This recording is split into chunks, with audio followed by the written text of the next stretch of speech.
La elección de un nuevo papa es un momento muy relevante en la milenaria historia de la Iglesia Católica. De lo que haga en su gobierno el nuevo pontífice dependerá que este punto en el que estamos ahora, el del relevo, pueda ser considerado un punto y seguido, un punto y aparte o incluso un punto de inflexión.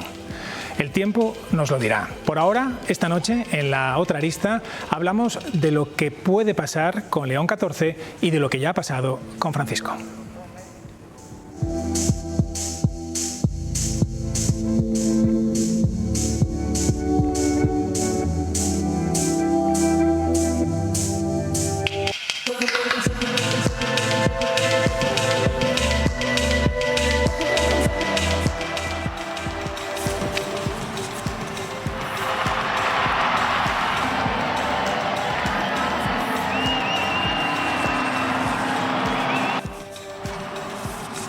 Habemus Papam.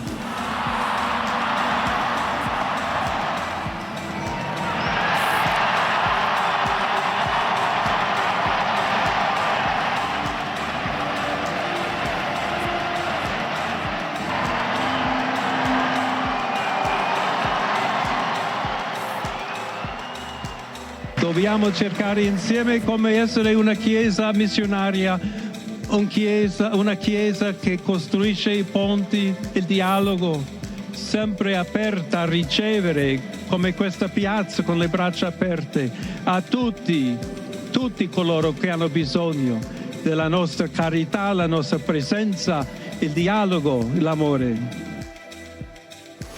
Esto que acaban de ver es un fragmento de lo que fue el primer mensaje del nuevo pontífice. León XIV se asomó al balcón de la plaza de San Pedro a lanzar un mensaje de paz y diálogo, de construir puentes. Desde su designación como nuevo obispo de Roma no ha abandonado esas dos palabras en todas sus intervenciones. Para analizar el arranque de su mandato y el horizonte que afronta con él en la Iglesia Católica, tenemos con nosotros a cuatro invitados: a un teólogo, a una periodista y escritora, a una defensora de los derechos de la mujer en la Iglesia y a un catedrático de Derecho Eclesiástico del Estado. Muy buenas noches a los cuatro y gracias por acompañarnos. Gracias. Una primera impresión sobre León XIV. Pues mira, a mí me ha entusiasmado. Ayer publicaba un artículo en la Nueva España donde decía la primavera sigue floreciendo, con lo cual queda muy clara mi opinión. Creo que tiene unos valores increíbles, su formación es estupenda y luego ha sido misionero, es norteamericano, es el primer papa estadounidense, tiene nacionalidad peruana. El saludo que hizo en castellano a su diócesis de Chiclano ya dice un poco del talante que tiene el nuevo papa y yo miro esperanzada totalmente su pontificado. ¿Una primera impresión? Esa es la esperanza, es la palabra que se nos viene a la cabeza cuando pensamos en el nuevo Papa. La esperanza de que dé continuidad a lo que empezó el Papa Francisco y que nos permita ir creciendo en esa iglesia pues, de diálogo, de igualdad, de amor, de tender puentes. Tino, Juan. Bueno, pues a mí yo subrayaría o me llamaron la atención tres cosas. Lo primero, la expectación que se logró. O sea, que estaba muchísima gente pendiente del balcón, sale, no sale. O sea, eso me parece maravilloso en estos días crear expectación. Segundo, que el que salió no era previsible. Entonces, eso creo que es positivo. Y tercero, pues a mí me impresionó, me gustó ver esa sonrisa con la que apareció, que reflejaba franqueza o ilusión, digamos, emoción, diría casi infantil. Me pareció, la verdad, que no se puede decir más con menos en esa primera intervención, que parece todo un discurso programático, mini discurso programático, pero la verdad que yo creo que todos los conclavólogos, estos cuñados que han estado por ahí opinando, se ha visto el Espíritu Santo nos ha desbordado a todos. ¿Por qué? Porque nos ha dado una sorpresa, una muy grata sorpresa. Y además también hemos visto que ha aparecido pues, en esa logia del Vaticano pues, un Papa muy fresco que tiene como una línea de tradición que continúa, porque no en vano estaba junto a Papa Francisco, pero también con gesto propio. Creo que va a ser un papado, no sé si será un punto de inflexión, pero no será un punto y seguido cualquiera. Y desde luego no va a ser un punto y aparte. Me parece que reúne tantas cualidades para que este papado sea un papado, creo que de éxito en cuanto a la comunicación con el mundo, que tanta falta nos hace, con ese primer mensaje de abrazo, ¿verdad?, a la entera humanidad, y ese deseo de paz tan importante, viendo cómo viene además de un cardenal que es de origen norteamericano y que ha estado pisando mucho barro y con mucho olor a oveja en esa diócesis suya, que se quedó con tanto cariño, esa diócesis peruana. Bueno, pues ahora vais a poder profundizar en estas propuestas, en estas ideas. Voy a hacer un poco de contexto, porque para hacerse una idea de la capacidad de influencia que puede tener un papa en el mundo y entender por qué sus funerales y sus sucesiones se convierten en asuntos de interés planetario, basta con ver el reparto de creyentes que hay en el planeta. El cristianismo es, como van a ver en este gráfico, mayoritario. 1 de cada 3 creyentes en el mundo es cristiano, y lo es además en la inmensa mayoría de países. Le sigue el Islam, con presencia mayoritaria en parte de África, Oriente Medio y el sudeste asiático. Tras estas dos religiones se sitúa el hinduismo, gracias a su preeminencia en el país más poblado del mundo, en la India, y a cierta distancia ya el budismo y otras confesiones. Y dentro del cristianismo, el catolicismo es la rama mayoritaria. Casi la mitad de los cristianos lo es, especialmente en Latinoamérica y Europa central y meridional. Le sigue el protestantismo, mayoritario en países anglosajones como Estados Unidos, y por último están los ortodoxos, que se concentran sobre todo en Rusia y en la Europa oriental. Bueno, pues este es un poco el mapa del catolicismo en el mundo. Llama la atención que el Papa Teresa viene de un país donde el catolicismo no es mayoritario, como es Estados Unidos. Claro, claro. No, y además quiero decirte que a mí hay muchos gestos de él que me han gustado muchísimo. Por ejemplo, hoy creo que fue a comer con los agustinos, ¿no?, con la orden agustina. Es el Papa, pero sobre todo es esa imagen que yo me encanta del Papa, que es pastor. Vamos a ver, Papa Francisco fue rompedor en muchas cosas. Papa Francisco fue maravilloso. O sea, tú hablabas de la expectación en el Vaticano. Yo nunca había tanta gente reunida, y en las colas de Santa María es algo increíble para visitar la tumba.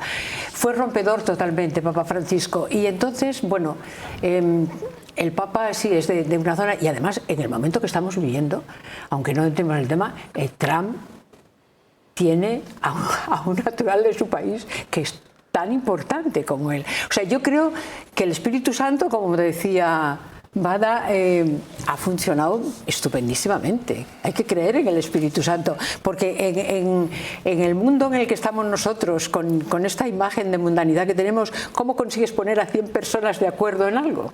Aunque haya habido reuniones y es muy difícil, ¿no? Eso es muy importante, porque veíamos que en todas esas quinielas que se hacían, ¿no?, y además siempre se parten de presupuestos.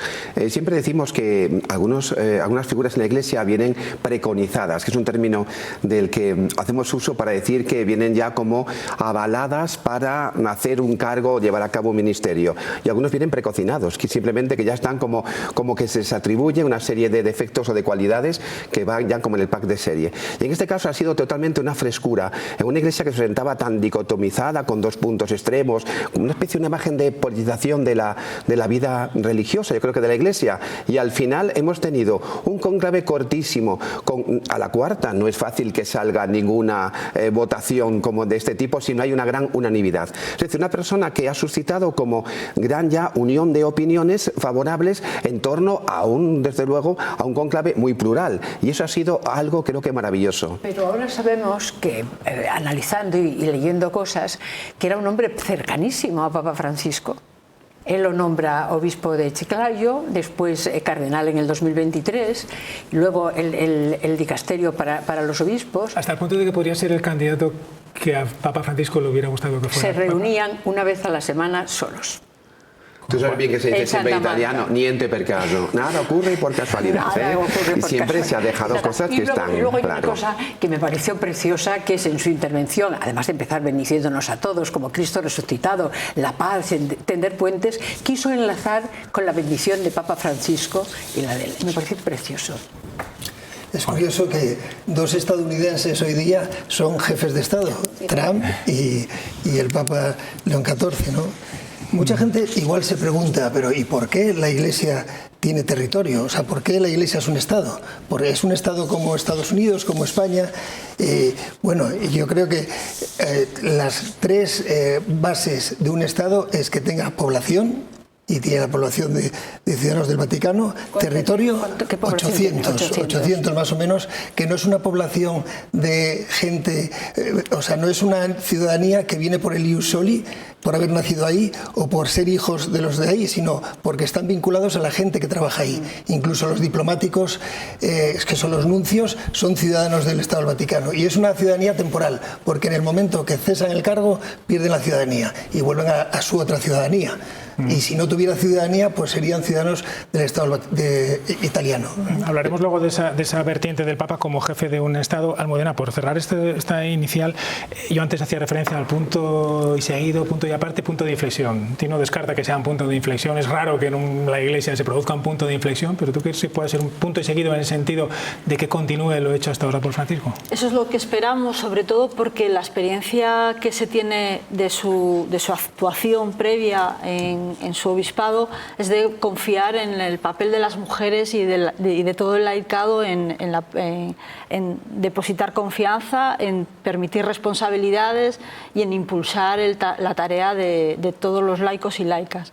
Entonces esperamos que esa experiencia que tiene y que demostró ahora se plasme también en la continuidad con el camino empezado por el Papa Francisco de dar mucho más protagonismo a las mujeres dentro de la Iglesia y que se abra la posibilidad de ir avanzando en esa igualdad que deseamos. Ahora lo retomamos, Tino, lo retomamos ahí porque voy a saludar a alguien que conoció al Papa antes de ser Papa, cuando, entre otras cosas, era el responsable de los agustinos. Es Miguel Ángel Fraile, está en Madrid y le saludamos ya. Señor Fraile, ¿qué tal? Encantados de tenerle con nosotros. Hola.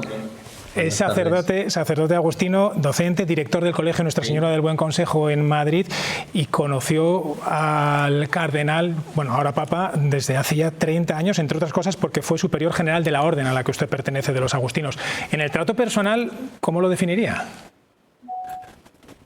Bueno, pues es un religioso agustino y en el trato personal, pues desde el compañerismo, desde una persona que es entrañable, que es prudente, que es sencillo y que en sus palabras, en sus homilías, en los momentos en que hemos tomado el café juntos, que hemos compartido en congresos, en los capítulos provinciales, él ha visitado en muchas ocasiones, es como superior general de la orden, nuestras casas de los agustinos en España. Y es muy afable, cercano, entrañable y además muy empático. Escucha con tranquilidad, nunca se acelera, no levanta la voz. Es un hombre con un cariño especial y que cuando estás un rato con él es de esos que te gusta charlar, dialogar, porque te encuentras bien. Esas personas que cuando tú estás bien con alguien lo sientes, pues en este caso es nuestro Papa, en este caso para nosotros es nuestro hermano Roberto, claro, porque no deja de ser una persona con la que hemos convivido en múltiples ocasiones y casi de nuestro superior. Y mínimo, en los 12 años que ha estado superior general, pues mínimo ha hablado por lo menos 2 veces con cada uno de los religiosos, que somos casi 3.000 religiosos agustinos en el mundo, en casi 50 países diferentes. Un hombre con una visión de animador, persona que se ilusiona, que se emociona, que transmite esa confianza, esa seguridad. No sé, diría muchas cosas y sobre todo diría que es una persona buena, que nunca hace alarde, que es sencillo, que es humilde, ¿no? Y siempre en sus homilías, le recuerdo una homilía donde decía, dice, 3 cosas tiene que ser el buen agustino. Primera, humilde. Dice, segunda, humilde, dice, y para rematar, humilde. O sea, que eso lo ha expresado con sus palabras. Y eso ya es un signo de una persona cercana. ¿Tenía una especial querencia por España? Porque hemos visto estos días que ha visitado España en muchas ocasiones. ¿O es propio del máximo responsable de los agustinos visitar, lógicamente, todos los países en los que está la orden? Sí, yo creo que las dos cosas. Es una responsabilidad visitar todas las casas, por un lado, como superior general, pero él ha venido en muchas ocasiones sin tener un motivo de una visita organizada. Fíjate que estando en Chiclayo y haciendo escala para ir a una visita al Límina o varias de las visitas con el Papa Francisco, paraba en el aeropuerto, nos llamaba y venía a la casa o mandaba a la que o conectaba con el que ha sido su secretario personal siendo general, el padre Miguel Ángel Martín Juárez, y decía, oye, venme a buscarme al aeropuerto que paso un día con vosotros y os saludo y que tengo que visitar a algunas personas. O en ocasiones alquilaba él un coche y se movía libremente, o sea que tenía una iniciativa, y estamos hablando pues de hace 3 o 4 años, y ya no tenía una responsabilidad directa ni con España ni con las casas nuestras en España. O sea que en eso yo creo que él le gusta España, le ha gustado siempre, y ojalá pues le podamos ver por aquí de otra manera como Papa, sería una gran ilusión para todos. Una última pregunta, señor Fraile. Se ha destacado también su experiencia como misionero. ¿Eso qué pozo le puede dar a su pontificado? ¿Sí cree que le va a influir en algo? Yo creo que muchísimo, porque él tiene una vocación misionera de partida. Él estudia matemáticas en la Universidad de Vilanova, de Santo Tomás de Vilanova, precisamente tiene el nombre, es una universidad que tenemos los agustinos en Filadelfia, y él se licencia en matemáticas y termina sus estudios porque él tiene especial vocación por ser misionero. De hecho, el primer destino, uno de los primeros sitios donde va a trabajar es en Chulucanas, una misión que tenemos los agustinos en Perú. Es un hombre de misión, de estar con la gente, del diálogo. Eso va a dar una impronta y una fuerza especial a toda la labor de evangelización que tiene la Iglesia en los sitios más necesitados. Seguro que él va a transmitir esa fuerza y esa ilusión y ganas por seguir trabajando en la evangelización en los lugares más desfavorecidos. Porque él lo ha vivido y es un obispo misionero, es un papa misionero de raíz, seguro además. Pues Miguel Ángel Fraile Agustino, docente, director de un colegio en Madrid, gracias por intervenir esta noche en la Televisión Autonómica de Asturias. Un saludo. Pues muchas gracias por esta oportunidad y agradecido de que podamos hablar de nuestro hermano, ahora el Papa León XIV. Gracias. Gracias. Tino, antes te dejé con la palabra en la boca. No, digo, qué emoción debe ser, ¿no?, el poder hablar de un compañero y que ahora sea el Papa. Además, no sé si esperado, pero que es una sorpresa. En el colegio viendo el momento en el que apareció el Papa. Una sorpresa de luego grandísima, ¿no? La verdad que es un hombre que sí, la parte esta pastoral creo que le va a acercar muchísimo, porque además creo que ya estaba en el dicasterio que nombraba obispos, y el criterio claro está en que los obispos han de ser anteriormente pastores con olor a oveja, es decir, con experiencia pastoral intensa, porque hubo un tiempo en el que parecía más bien que eran pues como, no sé, funcionarios burocráticos o un perfil, digamos, a lo mejor más académico, pero menos anclado en la realidad. Y en el tema de la mujer, por ejemplo, yo me gustaría decir que ojalá ahora veamos una iglesia en la que haya un punto, no sé si un punto de inflexión, pero a lo mejor en el que no tengamos mujeres en la iglesia simplemente por cuota, sino por derecho propio. Por derecho propio. Escucha, no, por derecho propio. Porque el 80% por derecho de los propio. fieles somos mujeres. ¿Cuántos de vosotros estáis por derecho propio? Pero vamos, es que una mujer tiene que demostrar lo que no me has vale. entendido nada. Quiero decir que una mujer no se elige por ser mujer, sino porque es mujer y es válida. Claro. Y porque además tiene igual derechos que el hombre en la iglesia. Ese es el punto de inflexión que deseo. Lo estoy interpretando todo al revés. Estoy diciendo que una mujer no tiene que ser incorporada simplemente por un principio que la política es de cuota. Aquí es de derecho propio. Bueno, la mujer en la iglesia, decíamos pero que antes... no me nieguen el derecho. ¿Por qué? Pero decíamos antes que hemos perdido, la renovaron, ¿verdad?, a los obreros en su momento determinado. Afortunadamente el papado, León XIII, 1891, incorpora. Luego está el tema de la mujer, es muy importante hoy día, por eso yo creo que hay que ir más allá de la mera política. Por eso se les ha cerrado el paso al diaconado en la sinodalidad. No me lleves la contraria, que entonces estás haciendo piedras contra tu tejado. Pues yo estoy diciendo lo contrario. No, perdóname, no. Tú dices que la iglesia admite mujeres que valen, ¿no? No por cuota. Que tiene que admitir mujeres por lo que vale, no solamente por cuota. Está, la cuota puede ser un primer instrumento positivo para incorporarlas. Perdóname, no se le pide lo mismo a los hombres. No tiene sentido de hablar de cuota. Que vamos a ver. entrar a las mujeres. La mujer vale o no vale, como el hombre, igual. No utilices la cuota. Exactamente, en igualdad. Pero mira, no utilices la cuota. Acabas de decir que primero para ser obispo hay que ser un buen pastor. Sí. Fíjate, qué imagen, ¿no? La del buen pastor. Bueno, pues en el Evangelio, acto seguido, está la de la mujer que barre su casa buscando el dracma. ¿Por qué no decimos que el obispo tiene que ser como una buena ama de casa? ¿O por qué no tenemos iglesias dedicadas a la buena ama de casa, porque en el Evangelio están al mismo nivel, ese símil acerca de Dios. Eso es lo que no me lo expliques porque lo sé muy bien. Claro, de hecho, es la misma parábola. Eso es lo que reivindicamos las mujeres. El Papa Francisco dijo que uno de los mayores pecados de la Iglesia es haberse masculinizado. Efectivamente. Ahí está el problema. Haberse masculinizado. Ahí está el problema. Y pedía que en la formación de sacerdotes estuviesen las mujeres en los seminarios. El Papa Francisco creó una comisión para estudiar que las mujeres pudieran ser ordenadas diáconas. Papa Francisco había dicho, esto no llegó a plasmarse, pero sí que dijo algo muy importante y hace muy poquito tiempo. Dice, cuando hay un problema a resolver, no se puede prescindir de la opinión femenina en el seno de la Iglesia. O sea, no puede haber una institución o dentro de la Iglesia un organismo que prescinda de la opinión femenina. Porque como dice él, siempre hay esa visión especialmente rica. Yo soy teólogo, y soy teólogo porque he aprendido de grandes teólogas femenino en Roma, una Costa Curta, una Catubenagés, que fueron las grandes para mí en Roma. Entonces yo veo que las mujeres que en la Iglesia valen igual que los hombres. Que no quiero decir que una mujer tenga que valer más en esta especie de lucha de como soy mujer. De hecho a ellas les pasó, estas mujeres estaban dando clase en la gregoriana, pero no podían, por ejemplo, dar clase en el bíblico. ¿Por qué? Porque eran mujeres. Y eso sí que es un anacronismo que no podemos permitirnos. Entonces hoy día la mujer tiene que tener su papel porque es el suyo, no porque se lo regalemos o porque tengamos una especie de cuota, porque es el suyo. Entonces si lo niegas tú esto... ¿sí? No, pero vamos a ver, porque a partir de algo. La cuota significa que no estoy de acuerdo con ellas, pero que por lo menos ya se va intentando eso. Pero también depende de qué campos. Porque ten en cuenta que la Iglesia tiene una serie de instituciones en las que ser hombre es algo que no es discutible. A lo mejor esa parte es la que tenemos que ahora mismo ir trabajando, yo creo. Aunque esto es un debate interno, sí.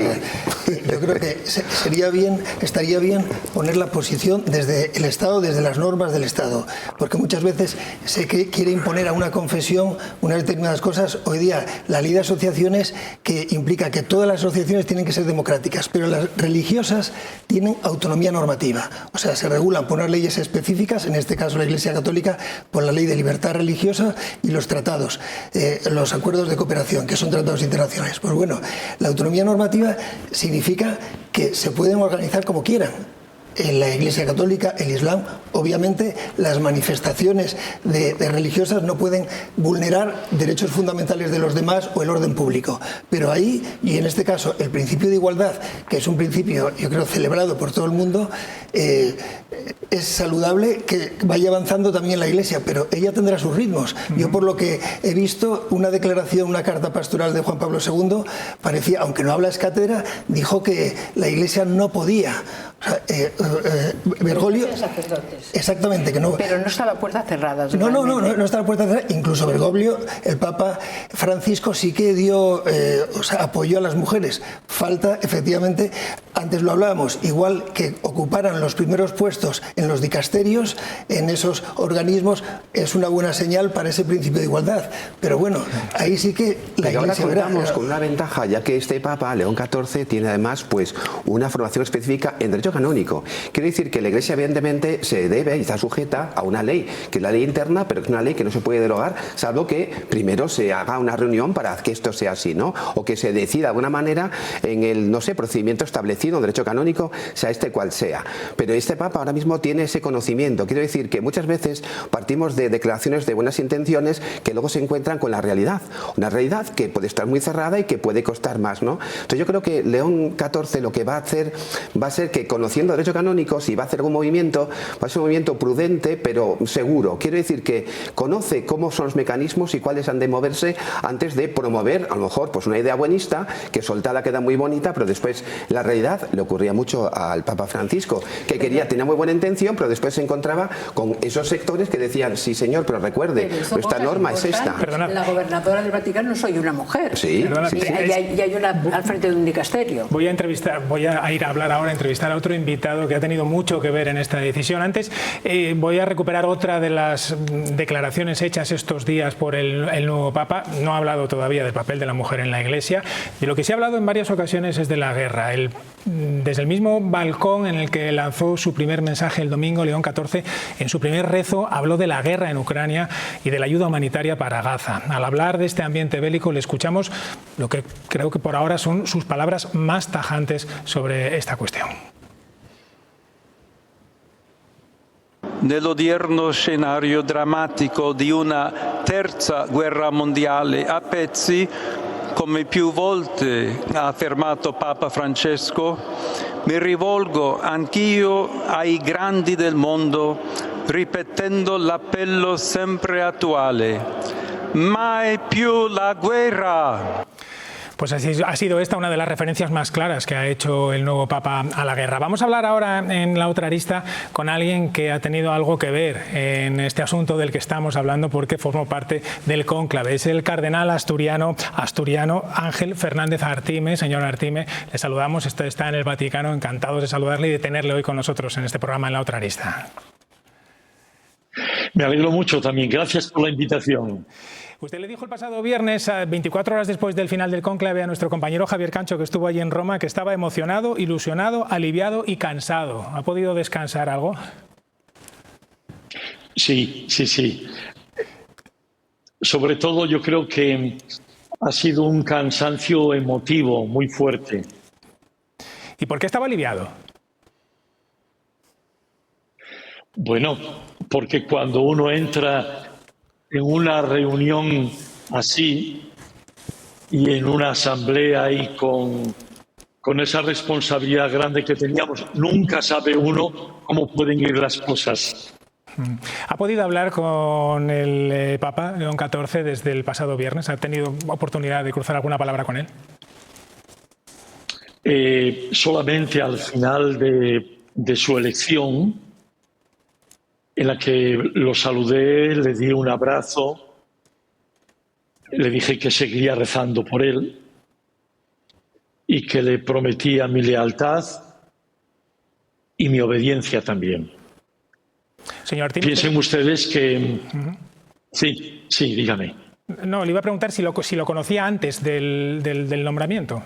Claro. De haber coincidido en el Claro. Sí. Yo, como les escuchaba antes hablando antes del programa, yo estoy en el dicasterio para la vida consagrada y el entonces cardenal Robert Prevost estaba como prefecto del dicasterio para los obispos.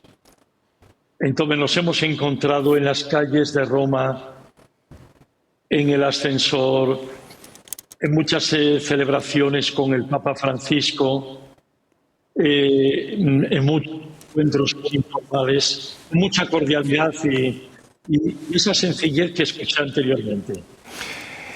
Usted no puede contar nada de lo que sucedió en el cónclave, no le voy a preguntar, por lo tanto, por lo que sucedió en el cónclave. No quiero tener el mismo apuro que tuvo un cardenal que no se dio cuenta y dijo todo lo que le pareció. Y tendrá que decirle ahora al Papa, bueno, por favor, discúlpame y levántame esa late sentencia. No le voy a poner en ese brete entonces, pero sí que le voy a preguntar por lo que pasó antes, incluso a lo mejor algunos meses antes. ¿Usted cree que León XIV era el candidato del Papa Francisco? Bueno, mira, yo no me atrevería a decir que fuese el candidato del Papa Francisco por este sentido, porque eran muchos los cardenales, yo diría que compartían y compartíamos la mirada de Iglesia que el Papa Francisco estuvo desarrollando. Y luego añado este hecho. Yo creo que había un grupo de cardenales extraordinarios, muchos magníficos, ¿no? Pero, tal como decíais, luego la oración, el discernimiento, la escucha, y luego yo añadiré algo que no escuché en la tertulia, pero que yo puedo testificar. A mí me parece que el gran éxito de este cónclave y del nombramiento del Papa, que a mí me entusiasma y que creo que nos va a sorprender también, está en que me parece que quienes participamos hicimos un trabajo muy serio de ir con un corazón muy limpio, o sea, sin tener ningún interés ni personal ni grupal. Y yo hablo por mí, por ejemplo, era evidente. Eso siempre hace que sea mucho más fácil ir en una dirección donde intuyes que esta opción es la mejor. Mirad, yo diría de modo muy rápido 2 cosas que me han sorprendido. Una, he dicho a los medios, y a veces con una respuesta simpática y una reacción simpática, esta. Tengo que decir que con mi testimonio arruino la película Cónclave. Y voy a decir por qué. Yo la he visto. Lamento decir que la película Cónclave, en relación con el cónclave que yo viví, solo tiene 2 cosas en las que coinciden. Una es la imitación de la Capilla Sixtina y otra es el juramento que se hace. Lo digo porque lo que yo he vivido de relación con los otros 132 cardenales y lo que yo no vi de búsqueda de poder es todo lo contrario de lo que hay en otro. Pero bueno, es una película que tiene su tirón, también es cierto. Esa es una cosa. Y luego la segunda es esta, para ayudar a entender, como decía el profesor teólogo y amigo Tino Bada, lo de qué es eso del espíritu que se hace presente. Bueno, ni vimos llamaradas de fuego, ni tuvimos un viento huracanado. ¿Dónde se nota que estamos abiertos a la acción de Dios? Bueno, yo decía también con un poquito de humor, y que no se me enfaden los políticos, ¿no? Si ponemos a 133 de nuestros políticos de signos diversos, que es legítimo, a decir, elijan ustedes un líder de todos ustedes, yo les aseguro que es imposible. Y es legítimo porque cada uno defiende esa parte de sus convicciones. Bueno, el cónclave tenía 133 personas con miradas teológicas muy diferentes, sensibilidades muy diferentes, historias de vida muy diferentes. Yo creo que se nota la acción de Dios en este hecho de decir, podemos ponernos de acuerdo dejando un poco de lado la propia mirada y los propios intereses. Yo al menos así lo he vivido. Pues por último, señor Artime, le pregunto por los días vividos desde el jueves hasta hoy, sobre todo por esas primeras intervenciones del Papa en público. Nos ha llamado la atención la referencia prácticamente continua a la guerra. Es verdad que el mundo vive una situación de conflictos bélicos pues, que nos preocupan a todos y evidentemente el Papa demuestra con estas intervenciones que a él también, hoy miércoles, creo que se ha ofrecido incluso para mediar en algunos de esos conflictos. ¿Eso es factible? Sí, claro que es. O él mismo, o por medio de alguno, como también lo hizo el Papa Francisco. Hoy lo que tuvo fue un encuentro con personas pertenecientes a la Iglesia Católica, pero de ritos orientales. Rito malabar, o rito siro-malabar, maronita, etcétera, ¿no? Bueno, mi convicción en cuanto al mensaje o los mensajes que está dando el Papa es esta. Creo que responde a quien es el Papa León XIV. Lo definió muy bien el agustino que habló anteriormente. Yo sé que él estaba convencido, como yo lo estoy, y lo he dicho en varias declaraciones, que la Iglesia tiene que estar permanentemente en diálogo con el mundo, con la mayor diversidad que hay en el mundo, y tendiendo puentes. Eso es. Yo creo que no podemos concebir una Iglesia que no sea así hoy. Y el Papa, yo creo que tiene esta sensibilidad fortísima y muy abierto a la escucha. Es otra característica, le gusta escuchar. Añado también el Papa no va a ser ni progresista, ni va a ser uno que dé marcha atrás, va a ser él, va a desarrollar su propia sensibilidad. Y yo le he dicho a muchos también, dejémosle que pueda desarrollar lo que él crea con su mirada y con la respuesta a los tiempos que van a venir. Pero personalmente creo que tenemos un Papa muy lúcido, de una sólida formación, con una riqueza de conocimiento del mundo muy interesante y, como digo, de un perfil muy sencillo y muy abierto. Pues Cardenal Ángel Fernández Artime, gracias por atendernos desde el Vaticano, por participar en La Otra Arista. Muy buenas noches.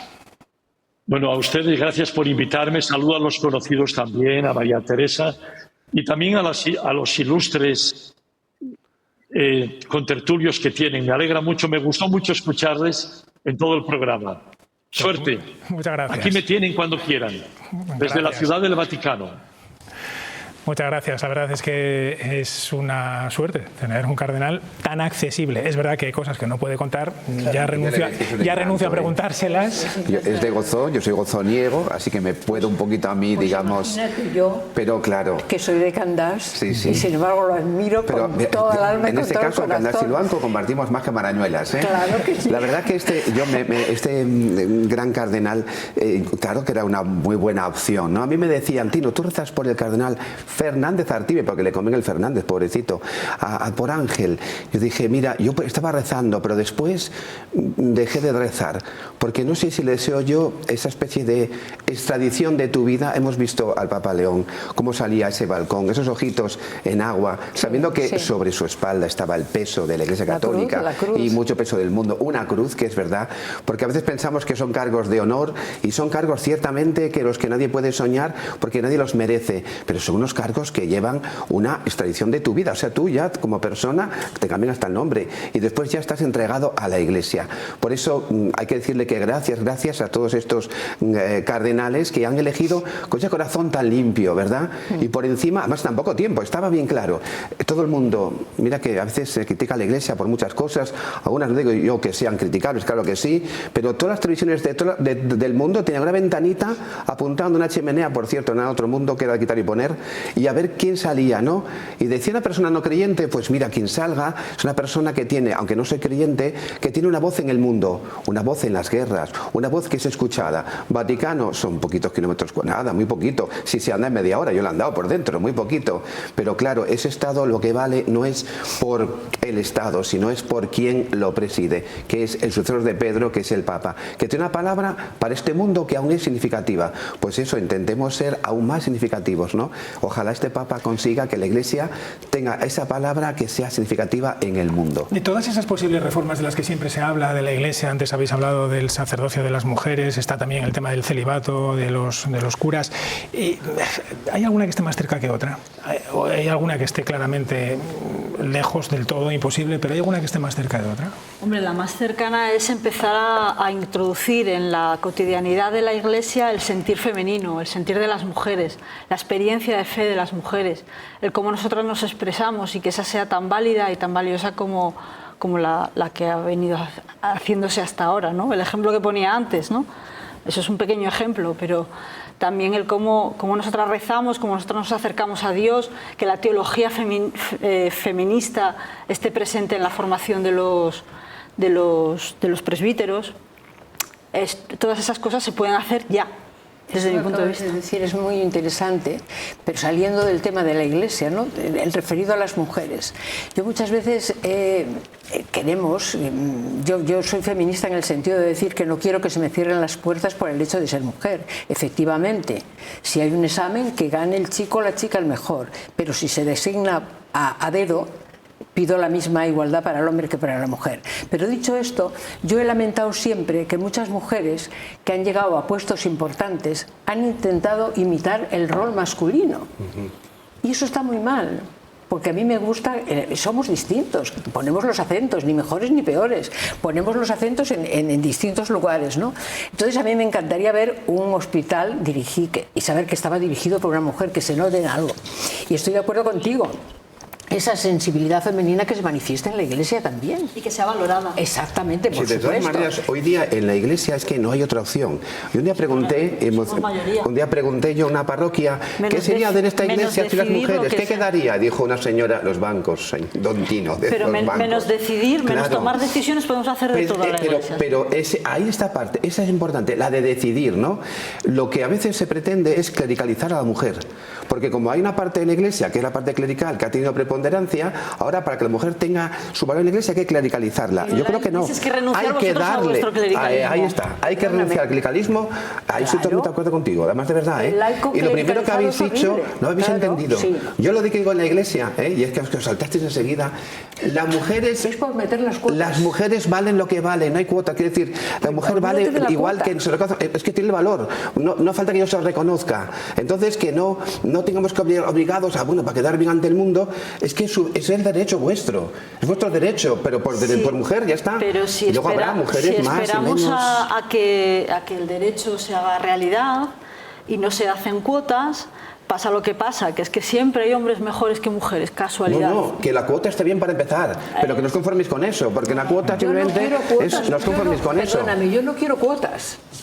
Yo quiero que me dejen el camino para poder entrar si valgo, nada mujer más. Sacerdote, a ver, ¿vosotros queréis no quiero cuotas. Yo que para la Iglesia iba a no querer mujeres hablando, que a veces yo tenía profesoras que yo cuando ponía Costa Curta terminaba la clase yo decía otra, yo aplaudía. ¿Sí? O por ejemplo, yo he ido a la sinagoga reformada, por cierto, en Jerusalén, y era una rabina que hacía unas homilías que era una preciosidad. ¿Por qué creéis que no? Entonces la Iglesia tiene que en primer lugar decir, vamos a ver, evidentemente la mujer tiene muchísimos valores y para ciertas partes y ministerios son tan grandes y no son más que los hombres, pero hay que mirar cómo metemos todo esto dentro del organigrama que está ya instituido, con un derecho canónico que nos marca muchísimo y con una línea teológica que hay que ir abriendo poco a poco. Yo creo que el asalto al cielo, ya veis que muchas veces acaban en bobadas, ¿no? Asalto al cielo, pero hay que tener ahora mismo, pues eso, un momento en el que la mujer ya por fin se vea de verdad, que no estemos dándole la vuelta a la perdiz 20 años. Que una mujer tenga que ser presbítera, yo no sé, o que tenga que ser si lo dice la Iglesia, por mí encantado, que así más trabajo tenemos para compartir hombres y mujeres que somos felizmente distintos, pero también complementarios. Y es lo importante. Pero no se trata de eso, se trata de cambiar la filosofía de funcionamiento de la propia Iglesia. Tenemos que pasar a una Iglesia circular donde formemos parte donde seamos pueblo de Dios. Todos. Sinodalidad dicen ahora, pero realizada, de verdad. Pero hecha carne. La sinodalidad no habla de mujeres, de hombres, habla de cristianos hermanos que caminamos juntos. Me encantó el Papa cuando dijo aquello de yo soy cristiano con vosotros, pero ahora soy pues obispo para vosotros, ¿no? La frase de San Agustín. Pues eso es lo mismo, ¿no? Todos somos, dentro de la Iglesia habrá unos ministerios, ya veremos a ver si estos pueden ir elaborándose o cambiando, pero ¿quién va a dudar que hoy día el papel de la mujer es tan importante que es irrenunciable? Bueno, y lo hizo un cura. Luego podemos seguir hablando del tema del encaje de la Iglesia y el Estado, del Estado Vaticano. Antes, de alguna manera voy a volver a Roma porque ha participado en este programa alguien que estuvo en Roma la semana pasada en el cónclave, el cardenal Artime. Pues la mayoría de nosotros seguimos lo que estaba sucediendo a través de los medios de comunicación, pero tenemos a un compañero que estuvo precisamente en Roma siguiendo el cónclave y la elección del nuevo Papa. Javier Cancho, ¿qué tal? Muy buenas noches. Hola Nacho, buenas noches. ¿Qué sensación te quedó de haber estado allí durante 4 días, los 4 días más importantes del año para Roma? Una sensación de enorme intensidad, porque desde el primer momento en que llegamos a la Vía de la Conciliazione percibimos el enorme despliegue que había de medios de comunicación llegados de todo el mundo. Escuchabas acentos en inglés de varios tipos, 7.000 periodistas y reporteros gráficos, es decir, desde el principio, desde el primer instante en que pisabas el Vaticano, ese casi medio kilómetro cuadrado, había mucha intensidad y también bastante emoción. 7.000 periodistas para cubrir la noticia del año, pero también una de las noticias de las que menos información se tiene. Sí, porque es todo el proceso tan litúrgico, tan solemne, tan histórico, está marcado por un aspecto que es el secreto. Entonces, es muy llamativo que estuviéramos pendientes de repente el mundo entero de unas señales de humo que salían además por una chimenea tan fina, tan delgada, y donde se fijaba la mirada de los que estaban presentes en la Plaza de San Pedro y la mirada del mundo en general. El servicio de prensa del Vaticano funciona impecablemente, pero informa de lo que puede informar, y de lo que pasa dentro del cónclave ni una palabra, claro. Sí, la información es muy sucinta, muy esquemática, Incluso hubo bastante comentario. El primer día, acuérdate, se había informado por parte del Vaticano que la fumata llegaría, la primera fumata, sobre las 7 de la tarde. Pasada a las 7 de la tarde se llegó a decir. Y al final apareció a las 9 de la noche. Algunos decían, haciendo una interpretación algo malévola, que coincidía con el inicio del telediario de la RAI.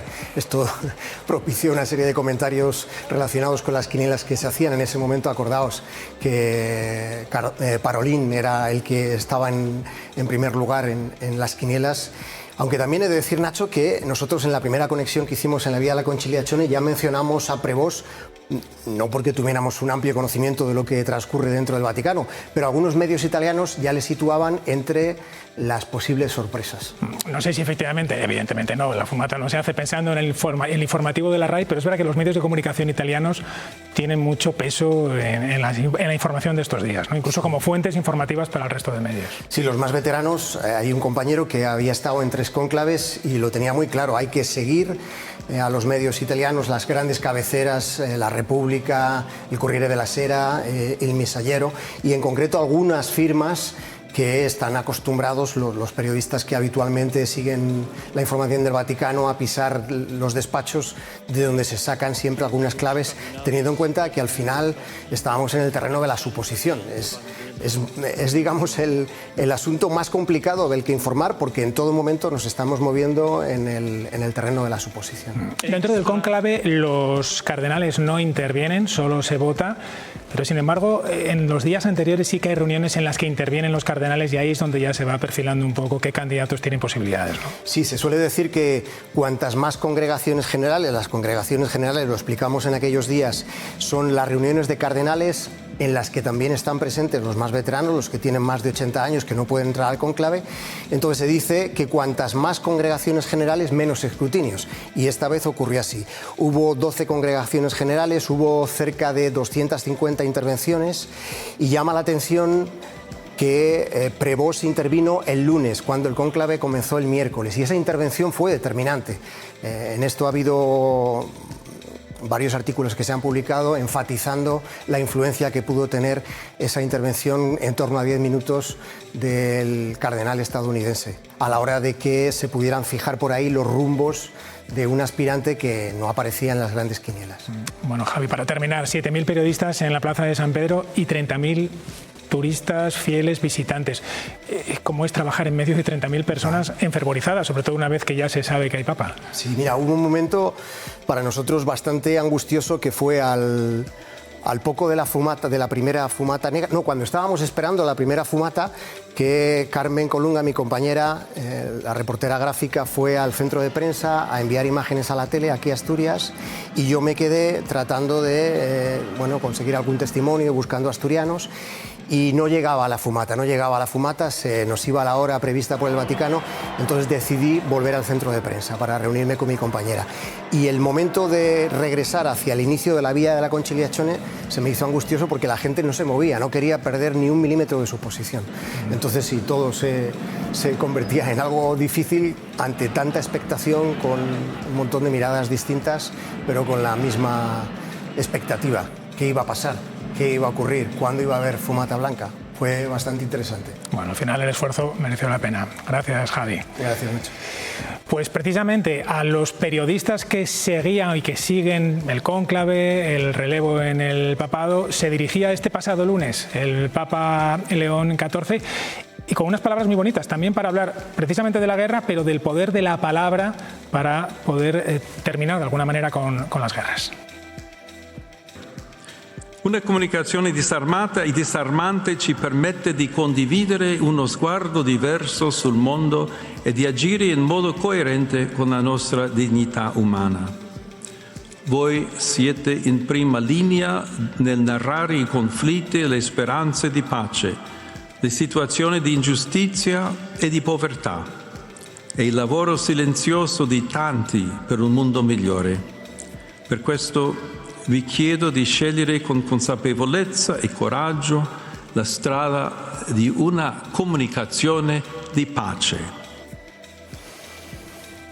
el poder de la palabra, y también se acordó de los periodistas detenidos en diferentes puntos del mundo, pidió la liberación de todos aquellos periodistas detenidos por ejercer su trabajo. La verdad es que es un placer, María Teresa, como periodista que eres, hombre, por supuesto, que se acuerde de nosotros. Que sí. No, y además las palabras de ánimo, ¿no? Y la importancia que tiene la palabra y el informar, eso es importante. Mira, yo incidiendo en lo que a mí me transmite León XIV, es que habla desde dentro, no sé cómo decirte, sus palabras no están vacías, es como que él las ha puesto en práctica. Cuando habla de amor, de esperanza, de puentes, es un poco como que es una persona que en un momento dado te da la mano, ya han repetido 1000 veces que escucha, se le nota, y luego la mirada que tiene, es una mirada que da una profunda paz, y cuando se emociona, o sea, me parece que hemos tenido mucha suerte. Es muy humano, pero tiene además esa dignidad papal, porque cuando le vi digo, tiene cara de papa, porque tiene una presencia que sí es sencilla, pero es de papa, ¿eh? ¿No tiene un poco parecido con Pablo VI? No se parece. Yo algo le vi como que, digo, qué bien le queda el atuendo papal, porque se tiene claro, de ¿tú te papa, acuerdas sí. de un párroco de Catás que era Manuel Peláez? Sí. Pues tiene cierto parecido. No, pues es verdad que sí. Ahora la gente me pregunta, dicen, ¿no le encuentras guapo? Y hombre, yo al papa guapo pues no sé si lo encontraré. Lo encuentro interesante en cuanto a que es una figura que tiene una cierta madurez, pero no es muy mayorcito, y luego tiene una vida tan aterrizada después de tanta pastoral. Le gusta el tenis, y después, pero claro, es que lo ha juntado todo. Deporte. Ha juntado una vida de pastoral intensa, desde el terreno más básico, siendo además un agustino, hasta estar en Vaticano con gran experiencia, además en un lugar donde ha conocido muchísimos obispos, ¿eh? Él ya era conocido muchísimo de los obispos, porque muchos de estos últimos elegidos han sido nombrados por él a partir de los, digamos, decretos o de deseos del Papa Francisco. Así que pasó a ser el tapado, que no era tan tapado, simplemente que nos pasó desapercibido, porque pues eso, no es ampuloso, es sencillo, es cercano. Dicen que además tiene eso que dicen de que sabe escuchar, que es un rasgo que es muy distintivo en él, que escucha, y además que no es de estos que se enfada. Ejercer el poder siempre, hay que también ejercer un poco a veces, ¿verdad?, la autoridad, ¿no? Y esto no todo el mundo sabe a veces ejercerlo, ¿no? Pues dicen de él que ha sido prior de los agustinos, que tiene ese valor y ese mérito, que sabe decidir, que sabe gobernar, pero siempre con mano suave. Eso es un gran valor para un papa. Bueno, pues vamos a hablar de algo de ese poder que tiene el Papa, porque además de ser el jefe de la Iglesia Católica en el mundo, no podemos olvidarnos de que el Papa es también un jefe de Estado. Es el gobernante del Estado más pequeño del planeta, pero no por ello el menos poderoso. Es el Vaticano, es una ciudad-estado en el corazón de Roma, que tiene su propia población, su superficie, ahí lo ven, sus idiomas oficiales y su moneda, que en este caso también es la nuestra, y también, por supuesto, su bandera, además de su propia Constitución. Y bueno, pues de alguna manera ahí están las relaciones entre el Estado y los estados, el resto de estados. Entiendo que el Papa también se le elige pensando en que va a tener que relacionarse como jefe de Estado con otros jefes de Estado, ¿no? Sí, claro. Un punto interesante es, mucha gente igual lo desconoce, el por qué tiene la Iglesia Católica, que es una iglesia, un territorio. Porque es la única iglesia del mundo que la tiene. Es la única iglesia del mundo que la tiene. Y cuando en la época de Jesucristo, que Jesucristo nace en el Imperio Romano, durante los 3 primeros siglos no tenían territorio porque sufrieron los cristianos una persecución atroz. Curiosamente, es con Constantino, año 313, el Edicto de Tolerancia, que se legaliza el cristianismo en el imperio, y es 70 años después, con Teodosio I, que la religión perseguida se convierte en religión oficial, y entonces los emperadores empiezan a intervenir. Ese Teodosio I divide el imperio en dos, el imperio de Occidente y el de Oriente. El de Occidente perece en el siglo V, el otro dura 10 siglos más, y entonces, justo años después, cuando el Papa de Roma estaba sin la ayuda del imperio, sintió miedo, sintió un pavor, porque los ejércitos musulmanes habían invadido la península ibérica, habían llegado en el 711, un rey franco les cortó y se replegaron. Carlos Martel derrotó a los musulmanes y se volvieron. Y entonces el Papa, entonces Esteban II, dijo, por un lado yo estoy invadido, no tengo la ayuda del emperador porque no existe el emperador de Occidente y tengo la amenaza de los musulmanes. Entonces llamó al emperador de Oriente, el emperador de Oriente dijo, no quiero saber nada, además tú hablas latín, yo hablo griego, somos dos civilizaciones. ¿Y qué hizo? Llamó al hombre fuerte entonces, que era el hijo de Carlos Martel, Pipino el Breve, que fue a su vez padre de Carlomagno. Y curiosamente, un rey le regala un territorio porque Pipino el Breve, orgulloso... ¿Era ya Roma? No. Lo que hizo Pipino el Breve, Esteban II pidió ayuda para que expulsara a los lombardos. Y entonces Pipino el Breve dice, yo encantado, expulsa a los lombardos, y los expulsó, pero además te regalo un territorio, que fue el territorio de los Estados Vaticanos, pero grandísimo, o sea, por el Mediterráneo y por el Tirreno. Tenía mar por los dos lados. Eso siguió durante muchos años, un rey se lo dio, otro rey se lo quitó.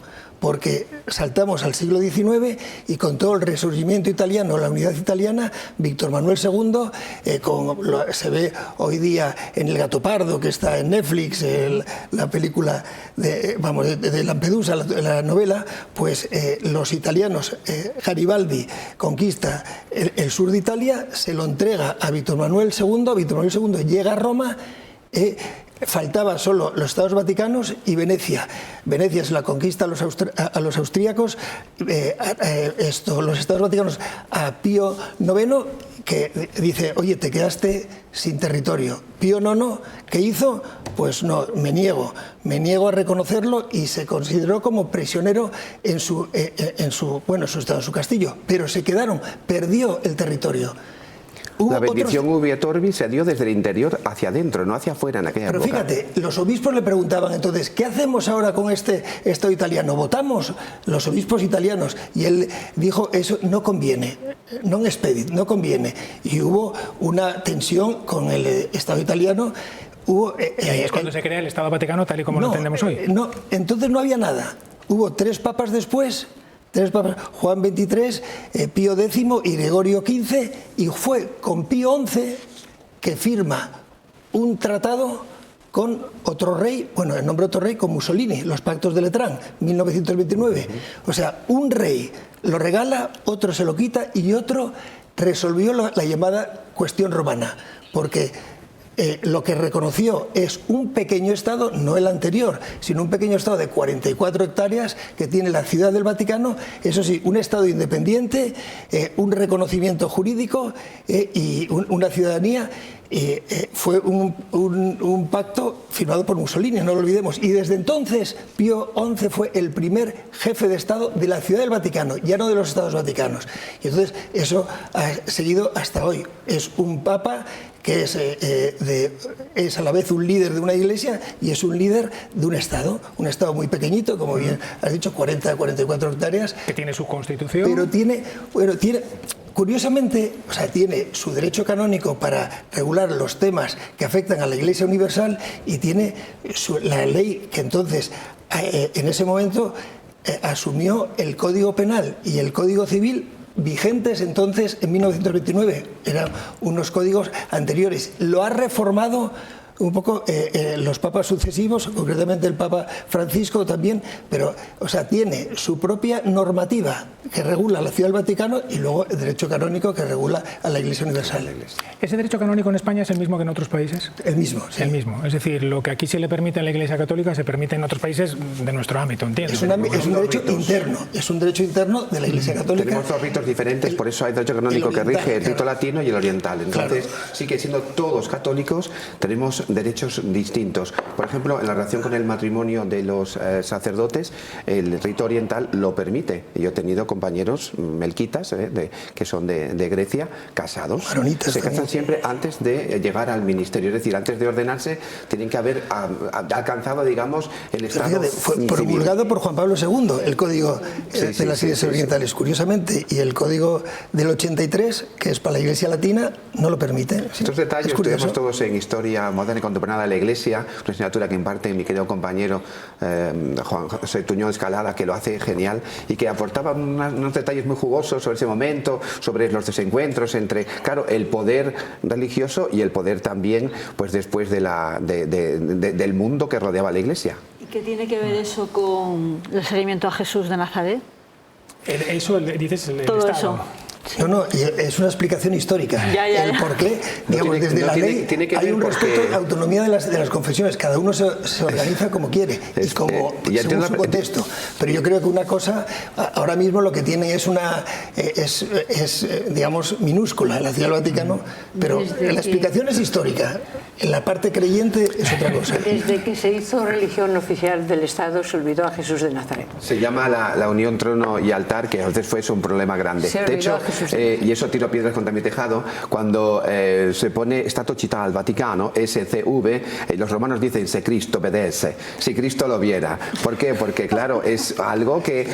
Pero mira, eso es la historia. Cuando el Evangelio comenta el nacimiento de Cristo, dice en tal época, con tal emperador, con tal... Es la historia. Yo fui de estos jóvenes que, bueno, tenía un cierto resquemor con Vaticano, porque yo iba y había tanto lujerio allí, tanta cosa, que decía, madre mía, Claro, yo desconocía la historia, yo tenía mucha formación, pero no en ese campo. Y me costó entender esto de que la Iglesia, claro, está encarnada en un mundo que ha ido variando, ¿no? Y evidentemente el Evangelio, como bien dices, es el mismo, eso no ha cambiado nada, Entonces lo ha cambiado de la forma externa. En Vaticano tenemos una piedra grande donde los emperadores eran coronados por el Papa, y el Papa era elegido por los emperadores. Ahí viene una época un poco complicada. Tengo que ir terminando y tenemos todavía otro testimonio más. En este caso no es una entrevista que le vaya a hacer ahora a nadie, sino que ya se la hemos hecho. Son unas declaraciones que nos ha hecho a este programa el teólogo Juan José Tamayo, tradicionalmente una voz crítica con la Iglesia, y que nos ha mostrado su esperanza en el papel reformista que puede adoptar el nuevo Papa. Tamayo le pide a León XIV, entre otras cosas, más democracia y más avances precisamente en materia de igualdad hombre-mujer. Estos son los deberes que le pone. Ha cambiado de ubicación social, del norte al global, al subglobal, de Chicago a Perú, y en concreto su ubicación en una diócesis, Chiclayo, donde ha vivido y ha conocido muy de cerca la situación de pobreza generalizada de las mayorías populares. Yo creo que hay que dar valor o poner en valor el nombre que ha elegido para su pontificado, León XIV. Puede permitir la esperanza de que él defienda los derechos de la clase trabajadora, cada vez más pisoteados por el modelo económico capitalista. El Papa detenta todo el poder de enseñar, el poder de gobernar, el poder de santificar. O sea que, utilizando la expresión de la democracia moderna de los tres poderes, pues el Papa los detenta en su propia persona, ¿no? En ese sentido, me parece que no debería tener ningún límite. Una de las dificultades mayores la tienen los papas por el hecho de que la Iglesia Católica sea un Estado, es la única, yo creo, de las religiones que tiene un Estado, y que el Papa sea el jefe del Estado. Esa para mí es una limitación enorme, porque choca frontalmente con la actitud crítica del Evangelio hacia el poder. Y luego, claro, pues es un jefe de Estado que no ha sido elegido por los católicos y las católicas, sino que ha sido elegido por una serie de notables. A mí me parece que hay dos claves que no se han puesto en práctica. La primera, la igualdad entre hombres y mujeres. Hay una clara discriminación de las mujeres. Y el segundo elemento a tener en cuenta es la paridad.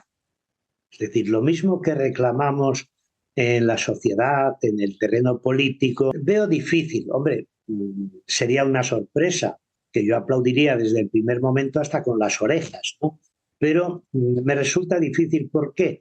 Pues porque venimos de una larga trayectoria patriarcal dentro de la Iglesia, y romper esa inercia resulta muy difícil. La tarea que yo creo que le corresponde en este momento al Papa de cara, como usted dice, a Europa, es conseguir que se pongan en práctica esos valores originarios del cristianismo, ¿no? Y el más importante de todos ellos, sin duda ninguna, a nivel internacional, es el de la hospitalidad. Las personas migrantes que son excluidas de todos los banquetes, que son marginadas de todos los espacios de los derechos humanos y de la dignidad, tendrían que ser las que estuvieran en el centro de la comunidad cristiana. Palabras del teólogo Juan José Tamayo. No las habías visto, Almudena, y sin embargo dice varias cosas que has dicho tú. Para empezar, esa contradicción entre ser jefe de un Estado y el Evangelio. Efectivamente. Bueno, tenemos que ir terminando. ¿Qué se puede esperar en los próximos meses? ¿Qué margen de confianza le darías, por ejemplo, desde el grupo de mujeres en la Iglesia al que perteneces? ¿Cuánto tiempo crees que puede necesitar para que se vean algunos cambios? Yo ahí me pierdo, no tengo ni idea, porque no entiendo la dinámica del propio Vaticano, no tengo ni idea.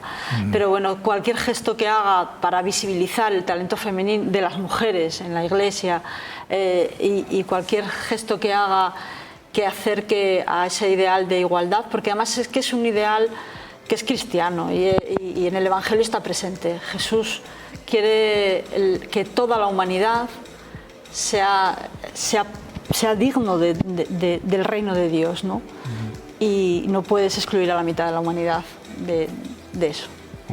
Hay un principio que dice que la Iglesia siempre reformanda, siempre está en reforma y siempre ha de estarlo, porque evidentemente siempre es un drama el caminar con el mundo, pero no hace caminar con el mundo porque el mundo hemos visto que tiene modas que van muy rápidas, pero que igual que vienen se van y a veces no son nada buenas y se ha visto que no son nada buenas, pero evidentemente siempre es esa especie de a ver si ya, pero todavía no, y claro, eso también comprendo que puede suponer un cierto estrés.